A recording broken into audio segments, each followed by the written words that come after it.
దేవుని వాక్యం నంపులారా, యెషయా పుస్తకం 6వ అధ్యాయం 2వ వచనం. ఆయనకు పైగా శరాపులు నిలిచి ఉన్నారు, ఒక్కొక్కరికి 6 రెక్కలు ఉన్నాయి.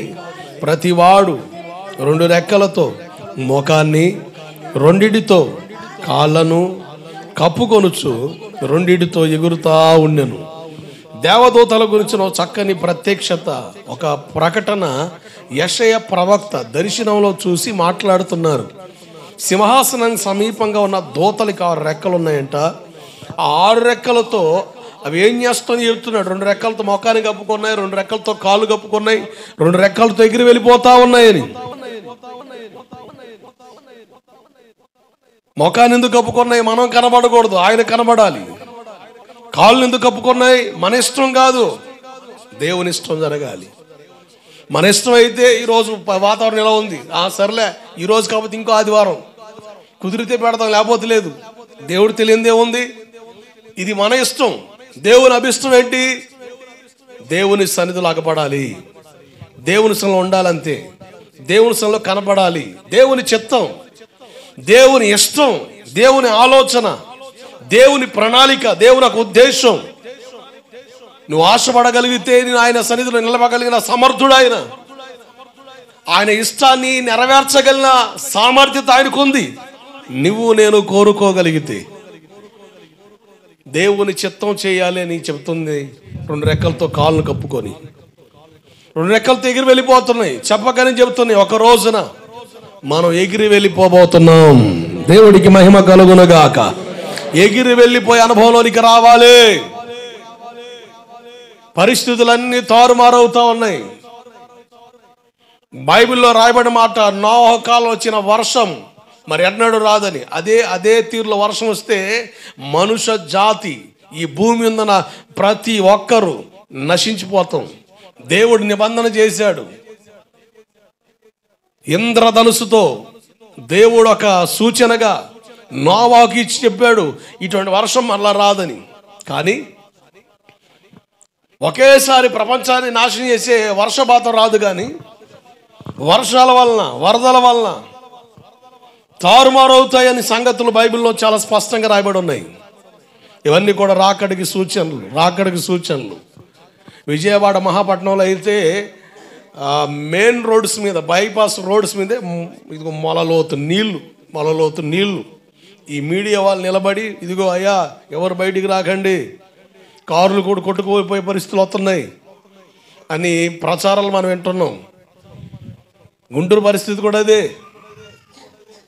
ఇవన్నీ ఏంటంటే రాకడకు సూచనలు మాత్రమే.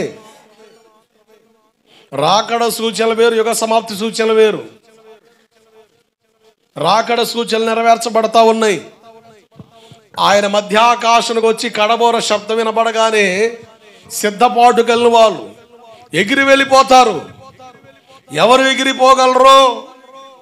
యోబు పుస్తకం 34:20 అంటున్నారు, బలవంతులే దైవికంగా కొనిపోబడతారు అని. అంటే బలహీనులు దైవికంగా కొనిపోబడరు అని చెప్పగానే చెబుతున్నాడు దేవుడు.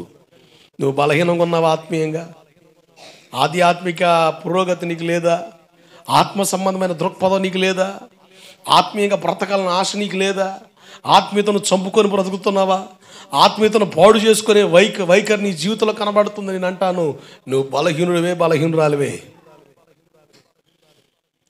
ప్రపంచమంతా కూడా రకరకాల గందరగోళాల మీద నడుస్తుంది. పరిస్థితులన్నీ తారుమారవుతా. ఇటువంటి భయానకర పరిధుల్లో కూడా భక్తి జీవితాన్ని కాపాడుకొని బ్రతకాలి. ఒక నోవాహులాగా, ఒక అబ్రహాములాగా, ఒక లోతులాగా మనం బ్రతకగలిగితేనే, బలము కలిగి నడవగలిగితేనే, బలము కలిగి మనం ఉండగలిగితేనే, ఈ లోకంలో ఎదురయ్యే ప్రతి పోరాటాలను ఎదుర్కొనే సామర్థ్యాన్ని దేవుని పొందుకొని నడవగలిగితేనే బలవంతులు దైవకంగా కొనిపోబడతారన్న జాబితాలోకి మనం వస్తాం. దేవుడికి స్తోత్రం కలుగునుగాక. ఇటువంటి బలం ఇది. తింటే వచ్చే బలమా, తాగితే వచ్చే బలమా, నిద్రపోతే వచ్చే బలమా? కాదు, ఆత్మ సంబంధమైన బలం ఇది. ఎస్తేరు గ్రంథం 10వ అధ్యాయం 2-3 వచనాలు అంటారు కదా, మొర్దుకై బలమును గురించి, ఒక సామాన్యమైన వ్యక్తి గురించి దేవుడు చెప్తున్న సాక్ష్యం మొర్దుకై బలాన్ని గురించి. ఏంటి ఆ బలం? ఎవరి మొర్దుకై? ఎస్తేరు గ్రంథాన్ని అధ్యయనం చేశాం. ఒక ద్వారపాలకుడు, బెన్యామీను గోత్రికుడు. ఎస్తేరు గ్రంథం 2వ అధ్యాయం 21-22 వచ్చే ప్రకారంగా రాజు ప్రాణాన్ని కాపాడాడు మొర్దెకై. తన పనిలో నమ్మకత్వాన్ని కనపరిచాడు. సామెతలు 28-20 ప్రకారంగా నమ్మకస్తునికి మెండైన దీవెనలు. ఏ విషయాలు నమ్మకం ఉండాలి? బైబిల్ చెప్తే అన్ని విషయాలు నమ్మకం ఉండాలి. మన ఆత్మీయ క్షేమం కొరకు 5 విషయాలు మీద తీసుకొచ్చాను. 1, దేవుని ఎదుట నమ్మకస్తులుగా ఉండాలి. నీ రక్షణ కొరకు దేవుడు వాడుకున్న సేవకుడు, ఆత్మీయ తండ్రి, ఆత్మీయ నాయకుడు ఎదుట నమ్మకంగా మనం ఉండాలి.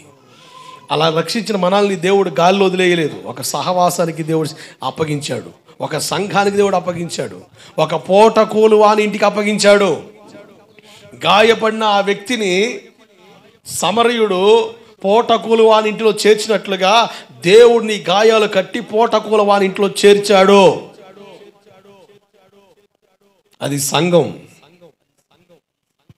నువ్వు వెళ్ళే సంఘంలో నమ్మకంగా ఉండాలి. నువ్వు వెళ్ళే సంఘంలో దేవుని ప్రేరణతోనో సేవకుని ఆలోచనతోనో నీ ఆసక్తిని బట్టి ఒక పరిచయం నీకు అప్పగించబడితే ఆ పరిచయలో నమ్మకస్తులుగా ఉండాలి.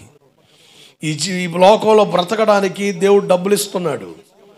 డబ్బులు ఖర్చు పెట్టే విషయంలో కానీ, జాగ్రత్త చేసే విషయంలో కానీ మనం నమ్మకంగా నడవాలి అన్న విషయాలు బైబిల్లో ప్రస్తావించబడ్డాయి. మనం చూస్తున్నాం పరిచయలో నమ్మకస్తులుగా ఉండాలని.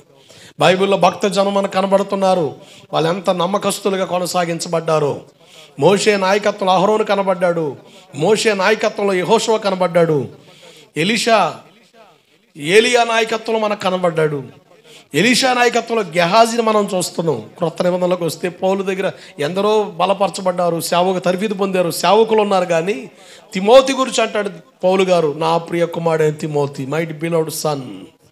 తిమోతి పౌలు ఎదుట నమ్మకస్తుడిగా ఉన్నాడు.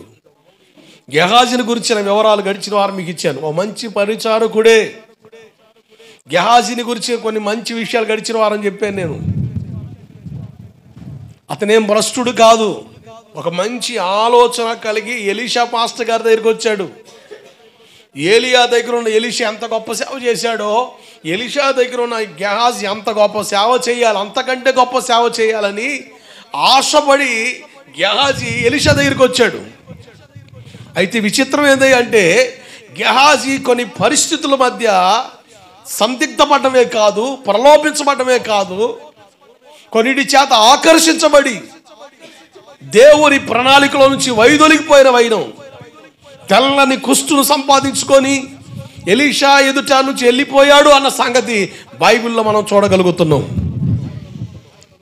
ఎలీషా ఎదుట నమ్మకంగా పనిచేసిన గెహాజీ జీవితంలో జరిగిన ఒక చిన్న పొరపాటు అది ఎంత నష్టాన్ని కలిగించిందో ఈ పగటి వేళ మీకు చెప్పి ముగిస్తాను. ఈరోజు నేను మాట్లాడే విషయం ఏంటంటే గమ్యము తప్పిన గెహాజీ. గమ్యము తప్పిన గెహాజీ. ఈరోజు చాలామంది గమ్యం తప్పిపోతున్నారు. ఆత్మ సంబంధమైన జీవితంలో ఒక నిర్దిష్టమైన ఆలోచన కలిగి, ఆశ కలిగి దేవుని దగ్గరికి వస్తున్నాం. కానీ కొన్ని సంవత్సరాలు గడిచిన తర్వాత వేటికో వాటి చేత ప్రేరేపించబడి, ప్రలోభించబడి భక్తినన్నా పతనం చేసుకుంటున్నాం. కానీ లోకాన్ని మాత్రం ఎడవకుండా బతికేస్తున్నాం. ఈరోజు దేవుని దుఃఖపెట్టే విషయాలు ఇవే. నీ విషయంలోనైనా నా విషయంలోనైనా దేవుడు ఎక్కడ దుఃఖపడతాడంటే, ఆయనకి సమీపంగా ఉన్నట్టుగానే ఉండి లోకాన్ని ఆశించే విధానం నీకుంటే మాత్రం దేవుడు దుఃఖపడతాడు. మీరు గమనించండి, ఎలీషా కాడున్నాడు గెహాజీ. నయమాను బంగారంతో, వైడూర్యంతో, బహుమానంతో వచ్చాడు.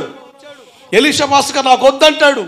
అరే నా యజమాడు వద్దన్నాడు, ఇవంటి ఎప్పటికైనా ఉపయోగపడతాయి కదా అని ఆలోచించి ఎలీషా పాస్టర్ గారు పైకి వెళ్ళిపోగానే ఈ గెహాజీ కంగారుగా వెళ్ళి నయమాను కలిసి అతను అడిగి అదనంగా తీసుకొచ్చి దొంగచాటుగా దాచిపెడితే ఎలీషా పాస్టర్ గారు కిందకు వచ్చిన తర్వాత అంటాడు, ఎక్కడికి వెళ్ళావు గెహాజీ అని అడిగితే గెహాజీ అంటాడు, నేను ఏడికి వెళ్ళలేదు, ఎక్కడే ఉన్నానయ్యా అంటాడు. జాగ్రత్త. దేవునికి సమీపంగా ఉన్నట్టుగానే ఉండి ఆదివారం దేవుడి దగ్గరకు వచ్చి మిగతా రోజులు నయమానుతో సహవాసం చేస్తే మాత్రం నువ్వు సంపాదించేది కుష్ఠరోగాన్ని. మర్చిపోకో. ఆ గెహాజీ ఎలాగైతే ఎలీషా ఎదుట నిలబడ్డాడో, దేవుడు అడుగుతున్నాడు, నిన్ను నన్ను ఎలా బ్రతుకుతున్నావు, ఎలా జీవిస్తున్నావు? గెహాజీ లాగా తెలివిగా నేను ఏడకెళ్ళలేదు ప్రభా, నేను ఏడే ఉన్నానయ్యా, నాకేం తెలియదని మాట్లాడితే నేను అంటాను, నష్టపోయేది నువ్వే. మనం దేవుని మోసం చేయలేం, దేవుని కన్నుగప్పలేం. మీరు మొట్టమొదటిగా ఈ గెహాజీ గురించిన కొన్ని విషయాలు చూద్దాం. మొదటిగా చూడండి, రాజుల 2వ పుస్తకం 5వ అధ్యాయం 20 వచనం. రాజుల 2వ పుస్తకం 5:20.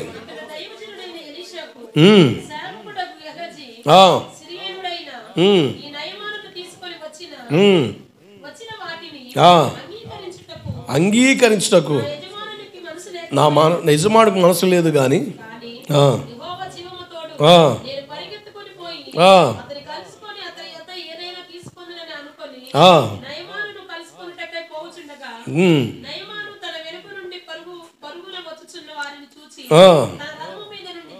తన రథం నుండి దిగి జాగ్రత్త నడుపులారా, ఇక్కడ ఆశించిన గెహాజీ కనబడుతున్నాడు. ఎలీషా పాస్టి గారు ఏదైతే వద్దనుకున్నాడో దాన్ని ఆశించాడు. ఈరోజు దేవుడు ఏది వద్దన్నాడో దాన్ని ఆశించి పరిగెత్తావా, కీడు నిన్ను కలుసుకుంటుంది, నష్టం నీకు సంపాదించుకుంటావు, నాశనాన్ని పోగు చేసుకునే విధానం కనబడుతుంది ఇక్కడ. నువ్వు ఆశించాల్సింది దేవుని సన్నిధిని, నువ్వు ఆశించాల్సింది దేవుణ్ణి. గెహాజీ వచ్చిన ఆలోచన ఏంటి? ఒక మంచి సేవకుడిగా సిద్ధం అవ్వాలని, ఒక మంచి సేవకుడిగా బలపరచబడాలని. మనం దేవుని దగ్గరికి ఎందుకు వచ్చాం?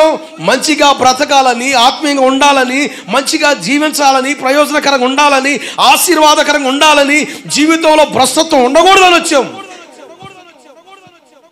గెహాజీ ఏ కోణంలో వచ్చాడో అదే కోణంలో, అదే వర్షంలో మనం దేవుని దగ్గరికి వచ్చాం. కానీ రోజులు గడిచే కొద్ది నీ వైఖరి, నీ తీరు, నీ ప్రవర్తన, నీ ఆలోచన మారితే అది నీకు నాశనం తెస్తుంది. నువ్వు దేన్ని ఆశపడుతున్నావు? ఈరోజు లోకం కొరకు దేవుని సన్నిధికి విడిచిపెట్టేస్తావా? ఈరోజు నీ పంతాన్ని ఎక్కించుకోవడానికో, నీవు అనుకున్నది జరిగించుకోవడానికో దేవుని పక్కన పెడతావా? ఆయన ఆట వస్తువా? ఆయన బొమ్మ కాదు. ఈరోజు చాలా మంది ఈ వైఖరిలో నడవబట్టే దేవుని ఆశీర్వాదాల బదులు శాపాలు కొని తెచ్చుకుంటున్నారు. రోగాలు, తెప్పలు, ఇబ్బందులు కారణం ఏంటంటే నువ్వు ఆశిస్తుంది దేన్ని? నువ్వు దేని కొరకు పరిగెడుతున్నావు? దేవుని సన్నిధి విషయంలో పరుగు తీస్తున్నావా? నేను ఆదివారం దేవుని సన్నిధిలో ఉండాలి, నేను దేవునితో గడపాలి, దేవునితో నడవాలి అన్న ఆశ నీకుందా? లోక సంబంధమైన వాటి కొరకు నువ్వు ఎలా వెంపర్లాడుతూ పరుగులు తీస్తున్నావో దానికంటే రెండంతలుగా నువ్వు దైవిక విషయాల కొరకు పరుగులు తీయాలి. ఈరోజు భౌతిక సంబంధమైన వాటికి నువ్వు ఇచ్చిన విలువ నువ్వు దేవుని సన్నిధికి కనపరచకపోతే మాత్రం నష్టపోతావు. మనం ఎవరిని మోసగించినా దేవుని మోసం చేయలేము. ఆయన ఎదుట నిలబడినప్పుడు లెక్క చెప్పాల్సిన బాధ్యత నీకు ఉంటుందంతే, నచ్చిపోవద్దు. యెహోషువ కాలంలో యెరికోని దేవుడు శపించేశాడు. యెరికోలో ఉన్నది ఏది కోరుకోవద్దు అంటాడు. ఇశ్రాయేలు ప్రజలు ఏ దేశాన్ని జయించినా ఆ దేశంలో ఉన్న సొత్తుని వాళ్ళు కూర్చుకుంటారు. కానీ యెరికో గురించి అంటారు దేవుడు, అసలు దాంట్లో ఉన్న ఏ వస్తువు మీరు ముట్టుకోవద్దని. యెహోషువ అనౌన్స్మెంట్ ఇస్తాడు, దీంట్లో ఉన్న ఏ వస్తువు మీరు ముట్టుకోవద్దు, సమస్తాన్ని తగలబెట్టమని. కానీ ఒక అతను ఆశపడ్డాడు, పిల్లల భవిష్యత్తుకి ఉపయోగపడుతుంది కదా, కుటుంబానికి అవసరాలు తీరుతాయి కదా అని ఆశించి షీనారు వస్త్రాన్ని దాచిపెట్టాడు. యెరికోను జయించిన తర్వాత వాళ్ళు జయించే పట్టణం పేరు హాయ్. ఏం పట్టణం చెప్పండి, అందరు చెప్పండి, హాయ్. ఇక ఈ పట్టణానికి గెలవడం కొరకు వీళ్ళు అనుకుంటారు ఎంతమంది అవసరం లేదు, చిన్న ఊరు అది, దానికి ఎంతమంది ఇంత ఇంత ఇంత ఆర్భాటం ఇంత వ్యవహారం అవసరం లేదు, ఒక 300 మంది వెళ్తే చాలా సింపుల్గా ఓడించేస్తామని. కానీ ఆశ్చర్యం తెలుసా, తరిమి కొట్టారు వాళ్ళు. అసలు యెహోషువకి అర్థం కాలే అసలు ఎందుకు ఓడిపోయాం. ఏమండి, మనం ఎక్కడన్నా ఓటమి పాలైతే ప్రభువా నాకు జై అనివు నాయనా, నాకు జై అనివు ప్రభువా, నన్ను గెలిపించాయని అడుగుతాం. అసలు ప్రార్థన తెలుసా మనం చేయాల్సింది, అసలు ఎందుకు ఓడిపోయాం, వాట్ ఇస్ ద రీజన్, అది నీకు తెలియాలి. దేవుడు నీకు తోడుగా ఉంటే జయమే కదా, మరి ఎందుకు ఓడిపోయావు, ఎందుకు అటువంటి పరిస్థితులు అనుమతించబడుతున్నాయి నీకు తెలియాలి. నీ జీవితంలో ఏదైనా జరుగుతూ ఉంటే దుర్పరిస్థితి, ప్రభా ఈ స్థితి నాకు వద్దయ్యా తొలగించాలని కాదు, అసలు ఎందుకు ఈ స్థితి నా జీవితంలో అనుమతించబడిందో నువ్వు ఎరిగి ప్రార్థన చేయగలిగితే దేవుడు ఆలోచనిస్తాడు. నీ జీవితంలో ఆయన ఉద్దేశం లేకుండా ఏది జరగదని నువ్వు నమ్మితే, ప్రభా ఎందుకు ఈ విషయం ఇలా నా జీవితంలో జరుగుతుంది, ఎందుకు ఇలా నేను అయిపోతున్నాను, ఎందుకు నేను ఇట్లా బ్యాక్ స్లైడ్ అవుతున్నాను, ఎందుకు ఇలా బలహీనపడుతున్నాను, ఎక్కడ నాలో లోపం, ప్రభా నాతో మాట్లాడని అడుగు, దేవుడు నీతో మాట్లాడతాడు. అసలు ఓడిపోవడానికి కారణం ఏంటో, యెహోషువ ఏడ్చి ప్రార్థన చేస్తుంటే దేవుడు మాట్లాడతారు, యెహోషువ ఇశ్రాయేలు ప్రజలను ప్రక్షాళన చేయి, వారిలో పాపం ఉంది. యెహోషువ అనుకున్నాడు అసలు ఎవరిలో లోపం ఉంటుంది, అసలు ఎరుకొని చేయించాం, ఎరుకోలో ఏది ముట్టుకోవద్దని చెప్పి ఎవరు ముట్టుకోలేదు, అందరు ఖాళీగా వచ్చేసారు కదా ఖాళీ చేతులతో, అసలు ఏం తీసుకురాలేదు కదా, అసలు ఏ పొరపాటు ఉంది అని సందిగ్ధపడ్డాడు యెహోషువ. కానీ దేవుడు చెబుతున్నాడు కదా, దేవుడు చెబితే ఖచ్చితంగా ఎక్కడో ఒక లోపం దాగుందని ప్రక్షాళన చేస్తే ఒక వ్యక్తి దొరికాడు, ఆయన పేరు ఆకాను. ఏ కాను? ఆకాను. ఈ ఆకాను కాడు దొరికింది వ్యవహారం. వెంటనే అతని రాళ్ళతో కొట్టి చంపి తన కుటుంబాన్ని సర్వనాశనం చేసిన తర్వాత యుద్ధానికి వెళితే యెహోషువ 8వ అధ్యాయంలో రాయబడిన మాట ఏం తెలుసా, హాయి పట్టణాన్ని వాళ్ళు గెలిచారు. దేవుడికి స్తోత్రం కలుగునగాక. నువ్వు లోకాన్ని ఆశిస్తే అపజయాలు పాలవుతావు, నువ్వు లోకాన్ని కోరుకొని నడిస్తే నువ్వు రోగాలతో నిండిపోతావు, నువ్వు కావాలని తెచ్చుకునే తిప్పలు. కొంతమంది జీవితాల్లో వాళ్ళలో ఉన్న పరిస్థితులను బట్టి ప్రార్థన చేయమని అడుగుతారు కదా, ప్రార్థన చేసినప్పుడు పరిశుద్ధాత్ముడు అంటాడరే అసలు లోపం అంతా వీళ్ళలోనే ఉందరా, ఈమెలోనే ఉంది, ప్రాబ్లం ఈమెదే, ఆమె సెట్ అయిపోతే అది సెట్ అయిపోద్ది అని ప్రభు చెబుతూ ఉంటే ఆశ్చర్యం. వాస్తవే, నువ్వు సరి చేయబడ్డావా నీలో ఉన్న బలహీనత కూడా సరి చేయబడుద్ది. నువ్వు ఇంకా లోకాన్ని స్నేహిస్తా లోకాన్ని ఆశిస్తా బ్రతికితే నీ రోగం పోవాలన్న పోదు, నీ సమస్య పోవాలని పోదు, అది ఎక్కువైపోద్ది. ఆ ముసురు కాస్త గాలివానగా తుఫానుగా మారిపోద్ది, ప్రచండమైన వానగా మారిపోద్ది. కారణం ఏంటంటే నీ పాపమే దానికి కారణం. మళ్ళీ గర్నాక మనం చెప్పేటేలేడు తెలుసా, దేవుడి దగ్గరికి వెళ్ళిన నాకేం జరగట్లేదండి, ఏం జరుగుద్ది, దేవుని మాట ఇంటి సత్తేగా, దేవుని మాట ఇంటే కదమ్మా అయ్యా, దేవుని మాట ఇంటే కదా ఆరోగ్యం. దేవుడు ఎడ చేస్తాడు, నీ జీవితంలో లోపాన్ని సరి చేసుకునే పరిస్థితి నీ జీవితంలో లేకపోతే దేవుడు ఎలా కార్యం చేయగలడు. ఈ పగటి వేళ గెహాజీ లోకాన్ని ఆశించేట్టుగా, బహుమానాన్ని ఆశించేట్టుగా నువ్వు లోకాన్ని ఆశిస్తే మాత్రం నష్టం తెచ్చుకుంటావు. రోజులు బాగలేవు, పరిస్థితులు బాగలేవు. దేవుడు నిన్ను ఎంత కాపాడుతున్నా నీకు తెలియాలంటే, కొంతమంది దేవుని సన్నిధికి రావడం ఎంత బద్ధకం చూపిస్తారో. నేను అంటాను ఏం లేదు, మీరు ఈ యాక్సిడెంట్ జరిగి కట్లు కడుతుంటారు కదా హాస్పిటల్స్లో, ఈ ఫ్రాక్చర్స్ అయిన వాళ్ళకి ఆ హాస్పిటల్లో పొద్దున్న సాయంత్రం నిలబడు, వణుకు పుట్టుద్ది నీకు. ఓరు నాయనో ఎంత ఘోరంగా యాక్సిడెంట్లు అవుతున్నాయా, ఇన్ని ప్రమాదాలు జరుగుతున్నాయా. వాడు పట్టుకొస్తుంటారు హాస్పిటల్ పెట్టుకుని, అక్కడ చచ్చిపోతాడు వాడు, గగ్గోలు పెట్టుకుని కొత్తుంటారు మళ్ళీ వాళ్ళు. అటువంటి హాస్పిటల్ కాడ నిలబడి ఒక రోజంతా ఉండు, దేవుని దయ ఏందో నీకు అర్థమవుద్ది. మీలో చాలా మందిలో కొంతమంది నిర్లక్ష్యం ఉందండి. ఒక సేవకుడిగా ఆత్మలో స్పృహ కలిగి మాట్లాడుతున్నాను నేను. దేవుని సన్నిధి పట్ల పట్టు నీకు లేకపోతే మాత్రం చాలా నష్టపోతావు. దేవుని సన్నిధిని నువ్వు నిర్లక్ష్యపరిస్తే అది ఎంత ప్రమాదం నీకు అర్థం అవ్వాలి. దేవుని సన్నిధిని హత్తుకొని బ్రతకడం ద్వారా అది నీకు ఎంత భాగ్యమో నువ్వు గ్రహిస్తే ఆయన సన్నిధికి దూరం కాలేవు. నేను చెప్పగలను, మా నాన్న మా అమ్మ ప్రార్థనకి వెళ్ళొద్దని ఎన్ని అభ్యంతరాలు పెట్టినా, ఎంత ఇబ్బంది అయినా దొంగచాటుగా వెళ్ళి దాక్కొని దేవుని వాక్యం విన్న అనుభవం నాకుంది. నేను కూడా ఒక విశ్వాసగా నడిచా. దేవుడు నన్ను సేవ కొరకు ఈ ఏర్పాటులో తీసుకురావడానికి కారణం కొన్ని కారణాలు. ఒక కారణం ఏంటంటే, ఓహో వీడు జిజ్ఞాస కలిగి ఉన్నాడు, ఆసక్తి కలిగి ఉన్నాడని. ఆశ చావకూడదు, రోజు రోజుకి అధికం అవ్వాలి. పెరగకపోయిన పర్వాలేదు, తగ్గకుండా చూసుకో భక్తి. నీ ఆత్మ సంబంధమైన జీవితంలో దేవుని పట్ల ఉన్న నీ ఆశ తగ్గకుండా చూసుకో. తగ్గకుండా బ్రతుకు చాలు. ఏ పరిస్థితులు ఎదుటన్నా నేను దేవుణ్ణి కోరుకుంటాను. నువ్వు దేవుని తప్ప మరి దేన్ని ఆశించకూడదు.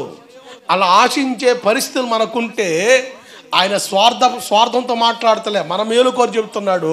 మనం ఆయన కాకుండా మరి దేని కోరుకున్నా నష్టం పొందేది మనమే, కీడు అనుభవించేది మనమే. ఆ కీడు నష్టం ఎంత దారుణంగా ఉంటుందో ఆయన తెలుసు కనుక ముందుగానే చెప్తున్నాడు, వెళ్ళొద్దురా నాయనని. దేవుని కాపుదల్లో ఉండు. గడిచిన నెలలో ఎన్నో ప్రాంతాల్లో మరణాలు వయసు మీద పడి ఆరోగ్యరీతి ఇబ్బంది పడి చనిపోయిన ముసలోళ్ళు కాదు, వయసులో ఉన్న వాళ్ళు అకాల మరణాలండి. కొన్ని ప్రాంతాల్లో మరణ భయం ఏలుతా ఉంది. కొన్ని ఊర్లకు వెళ్తే వణుకుతున్నారు జనాలు, లటకొని చస్తున్నారండి. మా ఊర్లో ఒక 5 జస్ట్ అట్లా పోత కింద పడి చచ్చిపోయారండి. అటువంటి మరణాలు జరిగితే అసలు ఆ కనబడే భయం వేరు. ఆయన నేను ఎంత కాపాడుతున్నాడు నీకు అర్థమైతే దేవుని సన్నిధి ఎలా మర్చిపోతామండి. మా నాన్నగారు నన్ను కొట్టడానికి కర్ర పట్టుకొని ఎగబడి మీదకి వచ్చినా కూడా వీపు అప్పగించారు దెబ్బలకి. కారణం ఏంటంటే నా యేసు తప్ప నాకేది అవసరం లేదని. దేవుడికి స్తోత్రం కలుగునగాక. నా వీపు అప్పగించా. నువ్వు ప్రార్థనకి వెళ్తే ఊరుకోని చెప్పేసి రౌద్రుడికి వచ్చాడు ఆయన నా మీదకి. దెబ్బలకి నా వీపు అప్పగించుకున్నానంతే. ఎందుకంటే నా పాపం కొరకు కొరడా దెబ్బలు భరించాడు ఆయన. నా క్షేమం కొరకు, నా రక్షణ కొరకు ఆయన మరణాన్ని కోరుకున్నాడు. ఎంత మంచి దేవుడు ఎక్కడ ఉంటాడండి? ఇంత గొప్ప దేవుడు నీకు దక్కాడు కదా. ఆ దక్కిన ఆ గొప్ప దేవుని కొరకు బ్రతకడం నీకు వల్ల కాకపోతే నష్టపోతావు. గెహాజీని చూడండి, ఎలీషా వద్దనుకున్న దాన్ని ఆశించి తెచ్చుకున్నది ఏందో తెలుసా? ఆస్తి కాదు, రోగాన్ని సంపాదించుకున్నాడు, కీడు సంపాదించుకున్నాడు. దేవుని సన్నిధిలో నిలిచే భాగ్యాన్ని పోగొట్టుకున్నాడండి. కుష్టు రోగులు ఆ రోజుల్లో మనుషుల మధ్యలో ఉండకూడదు, ఊరు బయట ఉండాల. సమాజ మధ్యలోకి రాకూడదు, మనుషుల మధ్యలో రాకూడదు. వాళ్ళు వస్తే రాళ్ళతో కూడా చంపేస్తారు. అంటే దేవుని సన్నిధిలో ఉండే భాగ్యాన్ని కూడా పోగొట్టుకున్నాడు. దేన్ని ఆశించి? ఆయన సన్నిధిని కాక మరి దేన్ని ఆశించి నష్టాన్ని కొని తెచ్చుకున్నాడు. ఈరోజు నువ్వు లోకాన్ని ఆశించి దేవుని సన్నిధికి దూరం అయితే అది నీకు ప్రమాదం అని చెప్తున్నాను. హెచ్చరిక. టైటానిక్ షిప్ కూడా హెచ్చరిక వచ్చింది, జాగ్రత్త జాగ్రత్త, ప్రమాదం పొంచి ఉందని.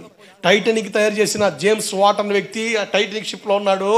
ఆ ప్రమాదం చూశాడు. ఏందని? ఐస్ కొండ. ఐస్ కొండ ఏం చేస్తుంది?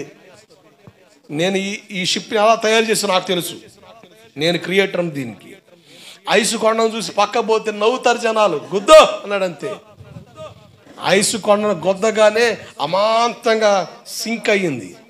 ఈ జేమ్స్ వాట్ అంటాడు, కంగారు పడవద్దు, గుద్దింది కదా కాస్త డౌన్ అయ్యింది, పైకి లేపుతుంది అన్నాడు. కానీ లేగలే, అలా మునిగిపోసాగిందంతే. హెచ్చరిక జారీ చేయబడినప్పుడు హెచ్చరికను జ్ఞాపకం చేసుకొని జాగ్రత్త పడితే ప్రమాదాలను తప్పించుకుంటాం. సెప్టెంబర్ నెలలో దేవుని కాపుదల నీ జీవితంలో ఉండాలి అంటే, దేవుని భద్రత నీ ప్రాణానికి పెనవేసుకొని ఉండాలంటే దేవుని సన్నిధిని ఆశించి బ్రతుకు. దేవుడికి స్తోత్రం కలుగునగాక. మరణం ఎవరికి చుట్టం కాదు, ఫోన్ చేసి రావడానికి.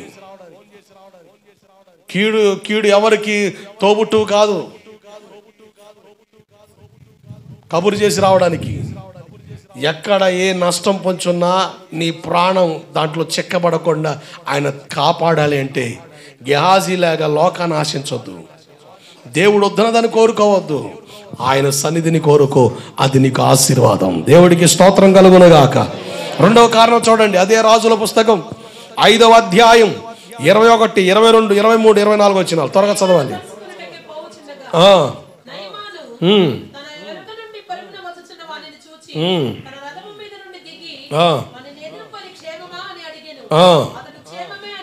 అతడు క్షేమమే అని చెప్పి నా యజమానుడు ప్రవక్తల శిష్యులలో 2 యవనులు ఎఫ్రాయిం మని నుండి ఇప్పుడే వచ్చారు గనుక 2 మణుగుల వెండియు దయచేయమని సెలవిచ్చాను. జాగ్రత్తనండి. అబద్ధం ఆడిన గెహాజీ ఫస్ట్ ఆశించాడు, ఇప్పుడు ఏమాడుతున్నాడు? అబద్ధం ఆడిన గెహాజీ. జాగ్రత్త, అబద్ధం ఆడడం చాలా ప్రమాదం. అబద్ధం ఆడడం నీకు మంచినీళ్ళు తాగినంత సింపుల్ అవ్వచ్చు, కానీ ప్రతి అబద్ధాన్ని దేవుడు ఎండగట్టి నిన్ను గద్దించేటప్పుడు అది ఎంత ప్రమాదకరమో నీకు అర్థమవుద్ది. అటువంటి పరిస్థితి కూడా వెళ్ళకుండా ఉండడం కొరకే దేవుడు ముందుగానే హెచ్చరిస్తున్నాడు. నిర్గమాకాండ 23వ అధ్యాయం 1వ వచనంలో లేని వార్తను పుట్టించకూడదు. ఏంటి లేని వార్త అంటే? అబద్ధం. జరగనదాన్ని జరిగినట్టుగా క్రియేట్ చేయడం లేని వార్త. లేని వార్తను పుట్టించడం వల్ల శాపాన్ని కొని తెచ్చుకుంటాం. ఒక ప్రాంతంలో ఒక సేవకుణ్ణి వెళ్ళగొట్టాలని ఒక వర్గం చేసిన ప్రయత్నంలో ఒక ప్రయత్నం ఏంటంటే, దైవజనుడు మందిరంలో ప్రార్థన చేస్తూ ఉంటే ఒక ఆడబిడ్డ మందిరంలోకి వెళ్ళి సేవకుడు ప్రార్థన చేస్తూ ఉన్నప్పుడు తలుపులేసి గగ్గోలు పెట్ట మొదలుపెట్టింది. నన్ను చెరువుతున్నాడని. సేవకుడు ప్రార్థనలో ఉండి సడన్గా కంగారు పడి చూస్తే గందరగోళం చేస్తుంది చర్చి లోపల ఉండి.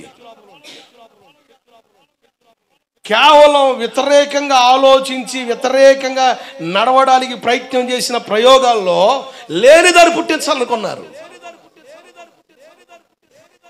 సేవకుడిని ఎంత ఇబ్బంది పెట్టాలి అంత ఇబ్బంది పెట్టినప్పటికీ ఆ కుటుంబాల పరిస్థితులు ఎలా మారిందో తెలుసా? అసలు మామూలుగా లేదు. చెప్పాలి అంటే భయానకం కలిగించే పరిస్థితులు. ఒక్కొక్కటి మరణం చరిత్రగా మారిపోయింది. జాగ్రత్త, అబద్ధాన్ని క్రియేట్ చేయొద్దు. అబద్ధాన్ని క్రియేట్ చేస్తే మాత్రం, అబద్ధాన్ని నమ్ముకొని అబద్ధాన్ని ఆనుకొని నడిస్తే మాత్రం అది నీ జీవితానికి ప్రయోజనం కాదు.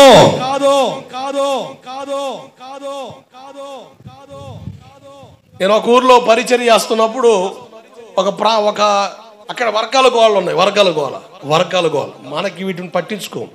అసలు ఈ పార్టీలు కానీ ఈ వర్గాలు కానీ అసలు లెక్క కూడా చేయను. ఎందుకంటే నేను వచ్చింది దేవుని సేవ కొరకు. ఏ వర్గం నాకు సపోర్ట్గా ఉంటుంది, ఏ వర్గానికి సపోర్ట్, ఈ దరిద్రపు ఆలోచనలు ఉండవు. నేను ఎట్లా ఉంటానంటే 2 వర్గాలకి తలకైపోతే వీడు ఇటా అటా ఎవడికి అర్థం కాదు. ఎందుకంటే నేను ఒకే వైపు, అది యేసు వైపు. దేవుడికి స్తోత్రం కలుగునగాక. నీకు అర్థమైతే మంచి కనబడతా, అర్థం కాకపోతే అడ్డగోలికి కనబడతా. నీకు ఎట్టగానే కనబడి నాకు అవసరం లేదు. ఒక వర్గంలో ఉన్న వ్యక్తి నేను వాక్యం చెబుతూ ఉంటే వచ్చి పెట్టమని కొట్టాడు. నేనేం మాట్లాడలేదు, మోకరించి ప్రార్థన చేశాను. అసలు ఆ కరుణామయుడు సినిమా చూపించారు అక్కడ, అసలు మామూలు కాదు. ఇక దాన్ని సందు చూసుకొని ఒకడు, పాస్టర్ గారు స్టేషన్కి వెళ్దాం పోదా. స్టేషన్ దాకా ఎందుకు, దేవుడు చూసుకుంటాడులే. లేదు పాస్టర్ గారు, అసలు నా మీద ప్రేమ కాదు, వాడు ఎక్కడ సిక్కుతాడని వీడు చూస్తున్నాడు, దొరికించందని ఇక వేసాడు దెబ్బ. నా మీద ప్రేమ కాదు, నా మీద ప్రేమ ఉండి కాదు, అవతల రోడ్డు మీద ఉన్న కచ్చ. నేను ఇక మాట్లాడుతున్నా, వద్దులే అయ్యా వద్దులే అని. కొత్త లెక్కిళ్ళం ఒకడు కర్ర తీసుకొని తమ్మ తమ్మ తమ్మ కొట్టేసుకుంటున్నాడు. ఏంద్రా అంటే సాక్ష్యం చెప్పడానికండి కొట్టారని. ఏంటి కొట్టకుండే కొట్టాడని చెప్పడం, ఈడికీడే కొట్టేసుకొని ఆడికెళ్ళి బోడి సాక్ష్యం చెప్తావు, బాగానే ఉంది. దేవుడు చూస్తలే, నేను ఒకటి చెప్పా మీకు దండం, ఇటువంటి మాయాజాలం నాకాడ చేయొద్దు. అసలు సాక్ష్యం బలంగా ఉండడం కొరకు ఇవన్నీ పిచ్చి ప్రయత్నాలు. జాగ్రత్త. అబద్ధాన్ని ఆనుకున్న గెహాజీ జీవితం ఎలా ఉందో ఒకసారి ఆలోచన చేయి. నీ జీవితంలో లేని దాన్ని క్రియేట్ చేసి మాట్లాడొద్దు. సాక్ష్యం బలంగా ఉండాలనో లేని దాన్ని క్రియేట్ చేయొద్దు. ఎందుకో తెలుసా? దేవుడు తీర్పు తీర్చే రోజున నీ డొక్క చించుతాడంతే, వదిలిపెట్టడు, వదలడు. ఈ భయం కడుపులో ఉంటే అటువంటి ఆలోచనలు రావు. ఒకవేళ ఎవడని ప్లాన్ చేసినా కూడా నాకు సంబంధం లేదు, దండం రానని పక్క వస్తా. ఎందుకో తెలుసా? ఇదిగో యేసు ప్రభుని ఏదో కోణంలో లేని మార్త పుట్టించారు. ఏమని? దేవాలయాన్ని కూల్చేయండి, 3 రోజులు లేపుతానంటున్నాడు. సాక్ష్యం బలంగా లేదు, దేవదోషం చేస్తున్నాడు. అబద్ధాన్ని క్రియేట్ చేశారండి యేసు ప్రభు మీద. యేసు ప్రభు సిలువకు అప్పగించబడడానికి అబద్ధాన్ని క్రియేట్ చేశారు. పిలాతు ఏం చేశాడు తెలుసా? చేతులు కడుక్కున్నాడు. అరిమితే యోసేపు ఏం తెలుసా? మీకు దండోరా రే, నీతిమంతుడురా, దరిద్రులారా, పోతారా కట్టకట్టుకొని అని ఆ సభలోంచి పక్కొచ్చేసాడు అంతే. జాగ్రత్త. అబద్ధాన్ని ఆనుకొని బ్రతకొద్దు. అబద్ధాన్ని బలపరచాలన్న ప్రయోగాలు కూడా చేయొద్దు, చాలా ప్రమాదం. పెద్దవాళ్ళు అంటారు 100 అబద్ధాలు ఆడి పెళ్లి చేస్తావా? చెయ్యి, ఎట్లుంటుందో చెయ్యి, ఎట్లుంటుందో 100 అబద్ధాలు ఆడి పెళ్లి చేసి నీకు చేసుకున్నోడు కొంటది. అడుగు, 100 అబద్ధాలు ఆడి పెళ్లి చేయమని చెప్పిన పెద్ద మనిషిని అడుగు, అటు చేసినోడు సంగతి ఎట్లుంటుందో. రోజులు బాగలేవు. ఆ రోజుల్లో కుదిరింది. ఏ రోజుల్లో? ఇంట్లో పెద్ద మనిషి ఉండి అమ్మా నర్వై ఇప్పుడా ఏం నువ్వు చెప్పేది ఏందయ్యా ఏంది అమ్మా? ఆయన మీ మావయ్య. ఎవడికి మావ? నీకా నాకా? అబ్బో, వీళ్ళకి సమాధానం అని చెప్తామండి. పద స్టేషన్కే, ఆడ తెలుసుకుందాం. వారి నాయన, జాగ్రత్త. ఆ రోజుల్లో కుదురుని, ఈ రోజుల్లో లేదమ్మా. 100 అబద్ధాలు ఆడ ఒక పెళ్లి చేసేవాళ్ళకో జీవితంలో పెళ్ళి అంటే నీకు చెమటలు పడతాయి, అదురుపోయి కూర్చుంటాడు, టెన్షన్ పుట్టుద్ది అనమాట.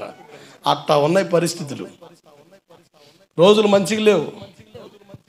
అబద్ధాన్ని అనుకున్నంత మాత్రాన బలం ఉందనుకుంటే మాత్రం అది కనపడుతున్న బలంగానే ఉంటుంది, కానీ మొక్క ఆ కర్ర దాన్ని పట్టుకొని ఏలాడు, ఇరిగి కింద పడతావు. కారణం బయటికే బాగా కనపడతాం, లోపల ఆల్రెడీ డొల్ల ఉంది, ఆల్రెడీ పురుగు తినేసింది, బలం లేదు దానికి.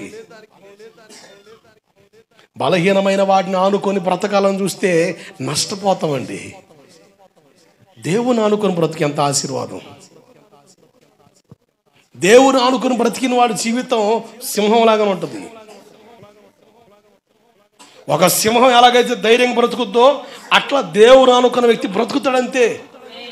ఈ లోకంలో దేని ఆనుకున్నా అది మరుముఖ్యంగా అబద్ధమైతే మాత్రం తగలబడిపోతావు. జాగ్రత్త.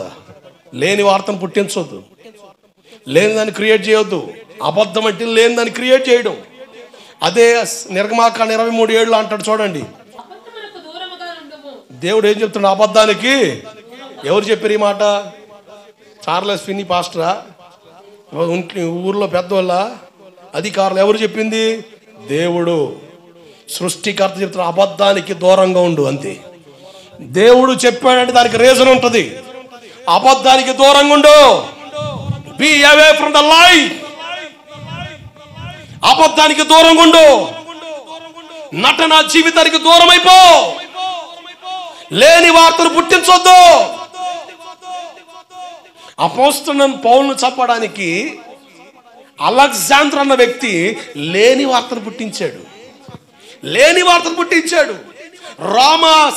రామా పట్టణాన్ని నీరో చక్రవర్తి తగలబెడతా ఉంటే దాన్ని తగలబెడతా కొన్ని ప్రాంతాలు నుప్పంటించి పిడలు వాయిస్తా కూర్చుంటే గందరగోళం లేచుతూ ఉంటే ఈ అలెగ్జాండర్ వచ్చి నీరోతో అంటాడు, ఇదిగో పౌలు అన్న వ్యక్తి నీకడ చెరలో ఉన్నాడు కదా, ఆ వ్యక్తి యొక్క మనుషులు వచ్చి రాత్రికి రాత్రే పౌలును విడిపించాలని గోలగోలు చేసి తగలబెట్టిన గోల రేపని.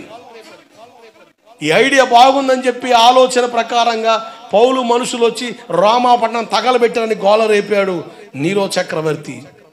దాని కొరకు పౌలు చిరఛేదనం చేయబడ్డాడు. లేని వార్తను పుట్టించొద్దు. అబద్ధం దానికి రూపం లేదు. దానికి రూపాన్ని నువ్వు తీసుకురావడానికి ప్రయత్నం చేయొద్దు. అది చాలా ప్రమాదం. ఆదికాండం 3వ అధ్యాయంలో సర్పం సాతాను చేత ప్రేరేపించబడి ఏమని అడుగుతుంది? ఇది నిజమా? ఇది నిజమేనా? ఏంటి ఆ నిజం? ఏదైనా పండు తినొద్దన్నాడు. మీరు తింటే దేవదూతల్లాగా మారిపోతారు. You will become the angels. మీకు అంతా తెలిసిపోద్ది. అబద్ధం, పచ్చి అబద్ధం. దేవదూతల్లాగా చేయలే మనుషుల్ని. దేవుడు మనిషిని తన రూపంలో చేశాడు. దేవదూతల రూపం వేరు. అది తెలియని హవ్వ మోసగించబడింది. అబద్ధానికి ఆధారంగా మిగిలింది. దేవదూతల్లాగా మారిపోతారు. అసలు దేవదూతల రూపాలకి మనుషుల రూపాలకి చాలా వ్యత్యాసం ఉంది. మనం దేవుని పోలిక. పచ్చి అబద్ధం ఆడింది. సాతానుడు పచ్చి అబద్ధం ఆడాడు. ఆ అబద్ధానికి లోనైన హవ్వ నష్టానికి గురైంది తప్ప ఆశీర్వాదానికి అనుకోలేదు తన జీవితంలో. ప్రకటన గ్రంథం 21వ అధ్యాయం 8వ వచనంలో అబద్ధికులందరూ రెండో మరణానికి పాలవుతారు. నరకానికి వెళ్ళిపోతాం. నోరు తెరిస్తే అబద్ధం ఆడే పరిస్థితులు. అబద్ధం ఆడడం అది ఆనవాయితీగా అలవాటుగా మార్చుకొని నోరు తెరిస్తే అబద్ధం ఆడడం తెలివితేటలు అనుకుంటే మాత్రం చాలా డేంజర్. తెలివితేటలు అనుకుంటారు. అబద్ధం ఆడడం తెలివి కాదు. అడిగిన దానికి ఏదో ఒక సమాధానం చెప్తే సరిపోతుందని చెప్పి నువ్వు మాట్లాడడం అబద్ధం. వాస్తవం చెప్పు. తిట్టుకున్నా మనిషి చిరాకు పడ్డా నువ్వు నిజం మాట్లాడడం వల్ల అరే వాడు ఎట్లా ఉన్నా నిజం తప్ప అబద్ధం ఆడు అన్న సాక్ష్యం పలుకుతాం. కానీ వాడు నోరు తెరిస్తే అబద్ధం ఆడతాడురా. చివరికి నీ లైఫ్ అబద్ధంగా మారిపోద్ది. అబద్ధమైపోద్ది. ప్రకటన 22:15 అక్కడ రాయబడిన మాట, అబద్ధాన్ని ప్రేమించి జరిగించువారు వెలపటుంటారు. అబద్ధాన్ని ప్రేమించి జరిగించేవాళ్ళు, అబద్ధాన్ని ప్రేమించే వాళ్ళు ఉన్నారు. అబద్ధం ఆడటం అదొక ఆనవాయితీగా, అదొక సరదాగా తీసుకుంటారు కొంతమంది. ఒక ఎంజాయ్మెంట్ ఒక భాగంగా అబద్ధం ఆడుతూ ఉంటారు. అబద్ధాన్ని ప్రేమించి దాన్ని జరిగించేవారు వెలుపట అంటే పరలోకం బయట ఉంటారు. వాళ్ళు నరకానికి పాత్రులుగా మారుతారు. అబద్ధం చాలా ప్రమాదకరమైంది. అబద్ధం ఆడటం వల్ల సాతాను చేత ప్రేరేపించబడి హవ్వ దేవునికి దూరం అయింది. అబద్ధం ఆడటం వల్ల అబద్ధానికి జనకుడైన సాతాను చేత ప్రేరేపించబడిన ప్రజలు నరకానికి నాక్కుని వెళ్ళిపోబడతారని, నరకానికి పాత్రలుగా మారుతారని బైబిల్ చెబుతుంది. అపోస్తుల కార్యగ్రంథం 5వ అధ్యాయం 4వ వచన భాగం చూడండి. సంఘంలో ఒక సంఘటన జరిగింది. ఆదిమ సంఘంలో జరిగిన ఒక చిన్న సంఘటన.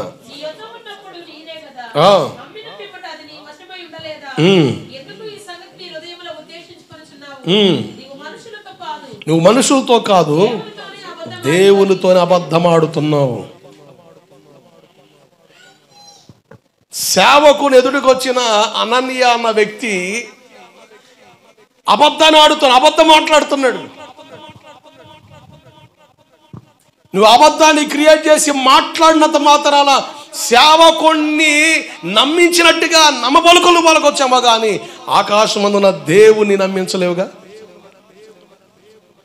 దేవుని ఎదుట అబద్ధమాడే పరిస్థితులు అది శాపం, మరణం. అలా అబద్ధమాడే ఆ వ్యక్తి అక్కడికక్కడే కింద పడి చచ్చిపోయాడండి. తన భార్య కూడా వచ్చింది, ఆమె కూడా అబద్ధమాడి అక్కడికక్కడే కింద పడి చచ్చిపోయింది. భయం పుట్టింది. ఆదిమ సంఘంలో ఉన్న వాళ్ళు అబద్ధం మాట్లాడడానికి వణికారు. కారణం ఏంటంటే మరణం ఏలుతా ఉంది. అననీయ సప్పేరియా అబద్ధమాడారు, అబద్ధమాడి శాపం తెచ్చుకున్నారు, మరణించారన్న వార్త సంఘంలో ఉన్న ప్రతి ఒక్కరికి అర్థమైపోయింది. భయముతో భక్తి చేయడం ప్రారంభించారు. అబద్ధమాడొద్దు, లేని వార్తను నువ్వు పుట్టించొద్దు, అబద్ధాన్ని ఆనుకొని బ్రతకొద్దు. అబద్ధం ఆడడం వల్ల నష్టపోయేది మనమే. అబద్ధం ఆడి సంపాదించుకోవాలనుకున్నాడు ఈ వ్యక్తి.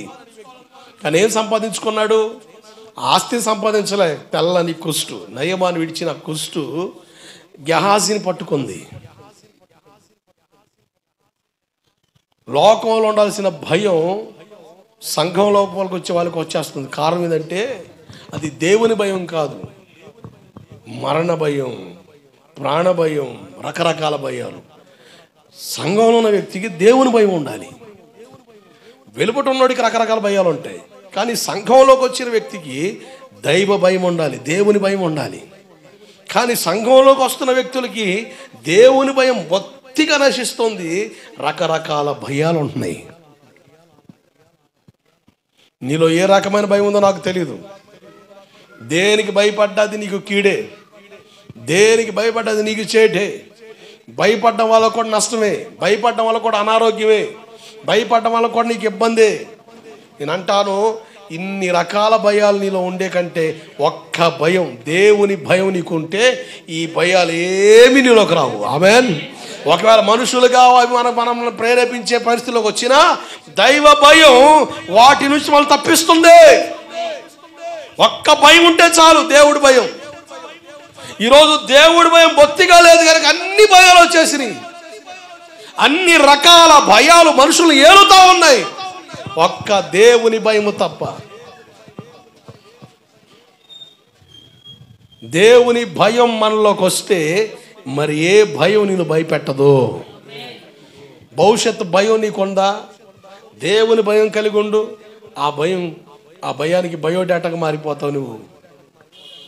దెయ్యాల భయంలో ఉన్నాయా, రోగాల భయం ఉన్నాయా? దేవుని భయం నీకుంటే ఆ రోగాలు, ఆ చీకటి ప్రభావాలు ఎటుపోతాయో. నువ్వు దేవునికి భయపడకపోతే మాత్రం అన్నిటికీ భయపడతాం. దేవుని భయాన్ని కలిగి బ్రతకాల్సిన బాధ్యత మనకుంది. ఇవి చివరి దినాలు.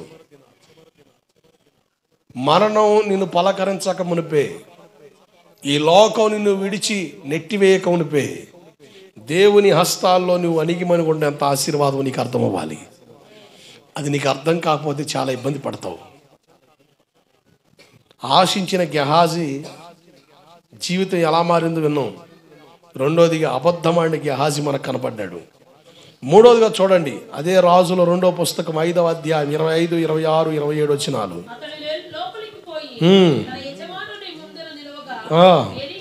ఎలీషా గెహాజీ నువ్వు ఎచ్చటి నుండి వచ్చావని అడగ్గా వాడు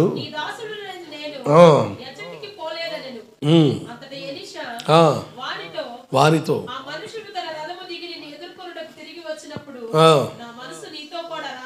నీతో కూడా రాలేదా?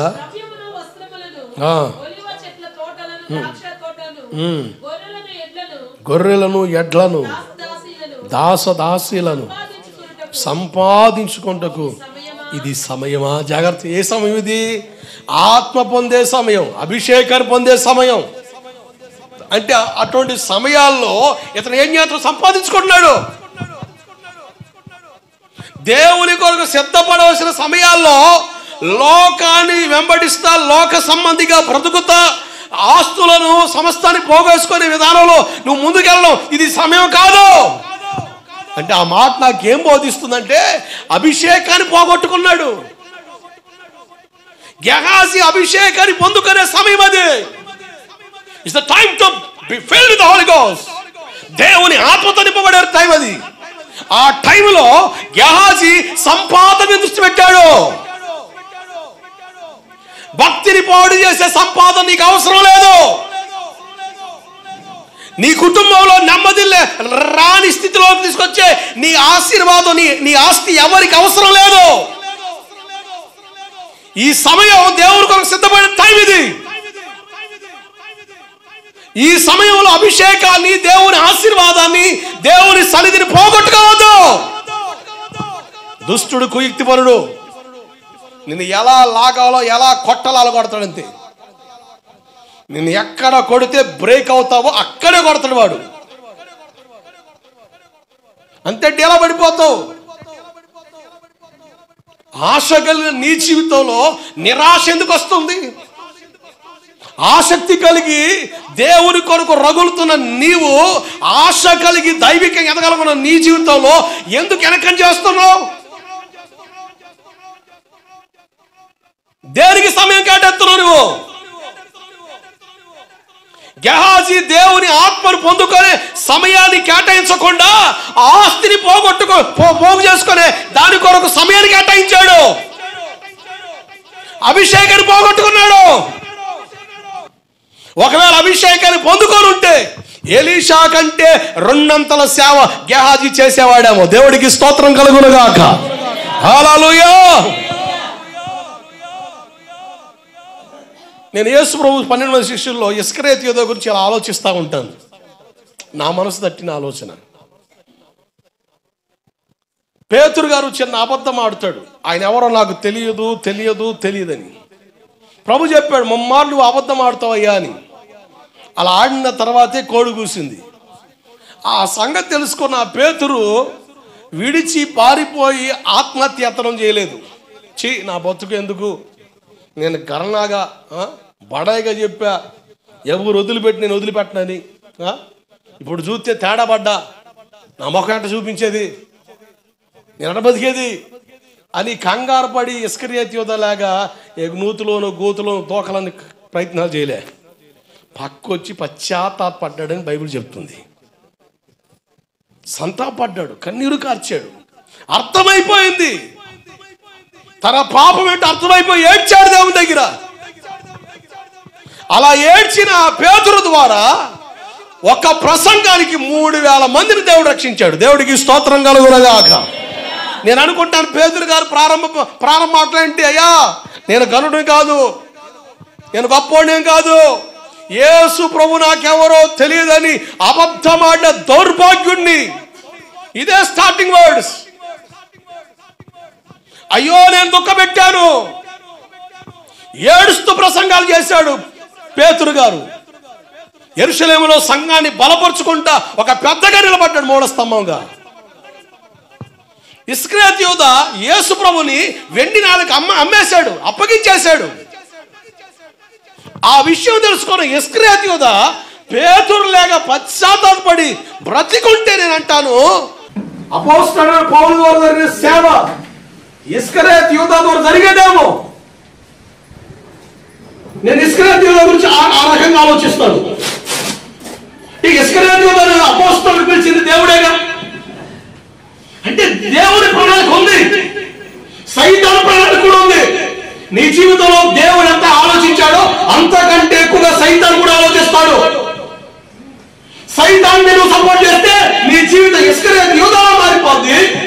పేతురు లేక దేవుని ఆలోచన సపోర్ట్ చేస్తే దేవుని చిత్తం నీ జీవితంలో జరుగుతుంది. దేనికి సమయం ఇస్తాను, దేనికి సమయాన్ని కేటాయిస్తావు? అభిషేకాన్ని పోగొట్టుకున్న గెహాజీలాగా దేవుడిచ్చిన సమయాన్ని దుర్వినియోగం చేసుకుంటావా, లేక దేవుడిచ్చిన సమయాన్ని సజీవం చేసుకొని జ్ఞానంతో నడుస్తావా? ఎలా నడాలనుకుంటున్నావు నువ్వు? నీ నడకలో మార్పు వచ్చింది, నీ మాటలో మార్పు వచ్చింది, నీ చూపులో మార్పు వచ్చింది, నీ ప్రవర్తనలో మార్పు వచ్చింది. ఓవరాల్ గా టోటల్ గా నీ భక్తులోనే తారతమ్యాలు కనబడుతున్నాయి. దేనికి సమయం కేటాయిస్తున్నాను? గెహాజీ లాగా అభిషేకాన్ని పోగొట్టుకోవడానికి దేని కొరకు పనులు చేస్తున్నావు? దైవజనుడిగా నేను నమ్ముతున్నాను, ఖచ్చితంగా నీతో దేవుడు మాట్లాడుకొని ఉండట్లేదు. నువ్వు గ్రహించి నడుచుకుంటే ఆశీర్వాదం. ఇవి చాలా విలువైన ఉపదేశాలు. ఇటువంటి వాటిని మనం అంగీకరించము. కానీ దేవుని ఆలోచన చేదుగానే ఉంటుంది. అయినప్పటికీ దాన్ని స్వీకరిస్తే నీ జీవితం కట్టబడుతుంది.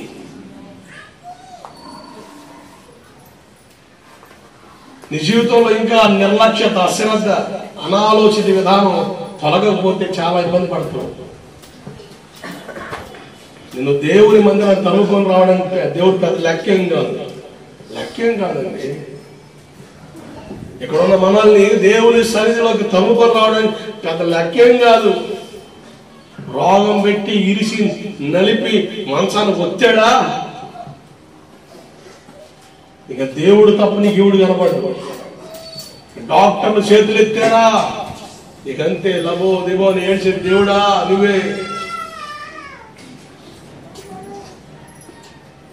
నువ్వు చేసిన పని హిమానందానికే వచ్చిన పరిస్థితి అయితే నువ్వు సరి చేసుకొని సక్రంగా ఎడితే దీవెనకరం ఉంటావుగా. అలా కాకుండా ఉండడం వల్ల నష్టపోయేది ఎవరు? ఇంకేం లేదు. ఇక దేవుడు తప్ప ఇంక మార్గం కనపడలేదు అనుకోండి, ఇక దేవుడు దగ్గరికి వస్తాం.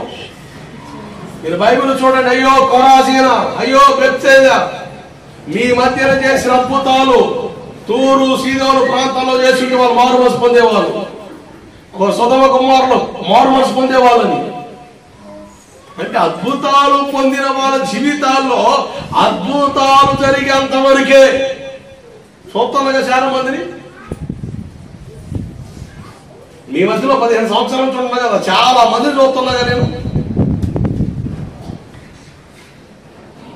ఇక ఆధారం లేకపోతే దేవుడే ఆధారం. ఇక దేవుడు ఆధారమై నీ జీవితాన్ని సరి చేసి నిలబెట్టాడు. అసలు దేవుడితో పని లేదు. మరలా పాత జీవితం, పాత రోత, పాత బతుకు. జాగ్రత్త, నష్టపోయేది నువ్వే. అర్థం అవ్వాలి కదా. ఎంతకాలం బ్రతుకుతావు? ఈ చర్మానికి మెరుపున్నంత వరకే నీ మీద కళ్ళు పడేది. ఈ చర్మానికి మెరుపున్నంత వరకే పక్క వాళ్ళ కళ్ళు మీద పడేది. ఇది ముడతలు పడింది అనుకోండి, ఏమోని దరిదాపుకున్నాడు దేవుడు తప్ప. దేవుడు అన్నారు, ముదిమి వచ్చు వరకు ఎత్తుకునేవాడు నేనే. దేవుడికి స్తోత్రం కలుగునుగా. ఆయన ప్రేమ ఎంత గొప్పదండి. ఆయన ప్రేమ ఎంత గొప్పది.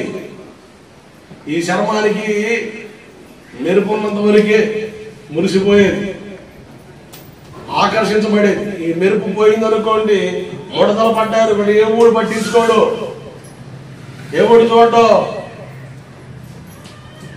అంత వికారంగా మారిన నీ జీవితాన్ని తొంగి చూసేది దేవుడు తప్ప మరొకరు ఉండరు. దేనికి సమయం కేటాయిస్తున్నావు? దేవుని సన్నిధిని పక్కన పెట్టి దేవుని సన్నిధిలో నువ్వు నిలవకుండా పనికి మాల వాడికి తావిచ్చే నీ జీవితంలో దేవుడు మౌనమైతే నిన్ను ఎవడు కాపాడలేడు. మర్చిపోవద్దు.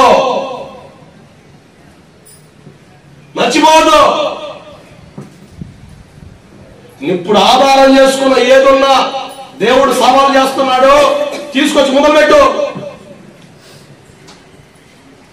ఆయన నీకు విరోధైతే ఎవడు కాపాడుతూ చూద్దాం. ఎవరు కాపాడలేరు. ఏ రాజకీయ వ్యవస్థ కానీ, ఏ అధికారం కానీ, ఏ బలం కానీ నీ అక్కడికి రాదు.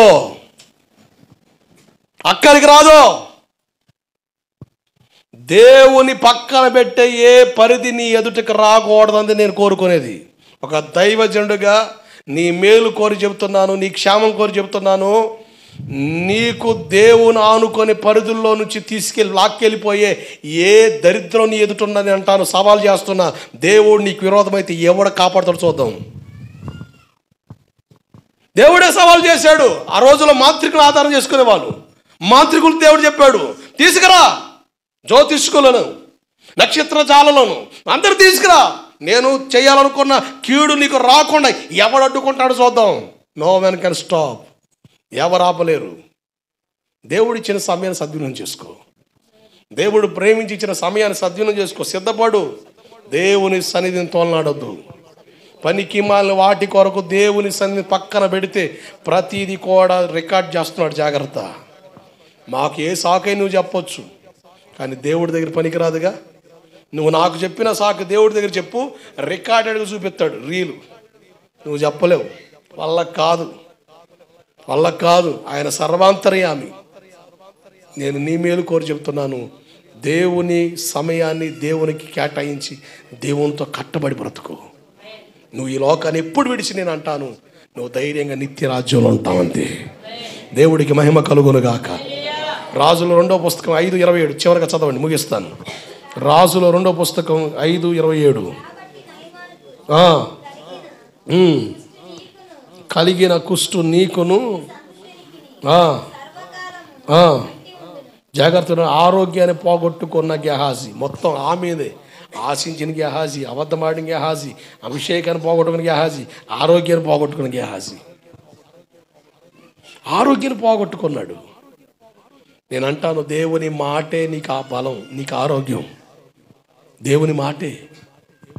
దేవుని మాట మీద ఆధారపడు, నీకు ఆరోగ్యం.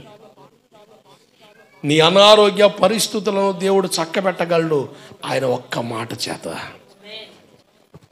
నయమాను విడిచిన కుష్టు గెహాజీలోకి వచ్చింది, ట్రాన్స్ఫర్ అయ్యిందంటే అదే ఆశీర్వాదమా? ఆస్త ట్రాన్స్ఫర్ చేసుకోవడానికి నయమాను విడిచిపెట్టిన ఆ కుష్టు గెహాజీలోకి వచ్చేసింది. తెల్లని కుష్టు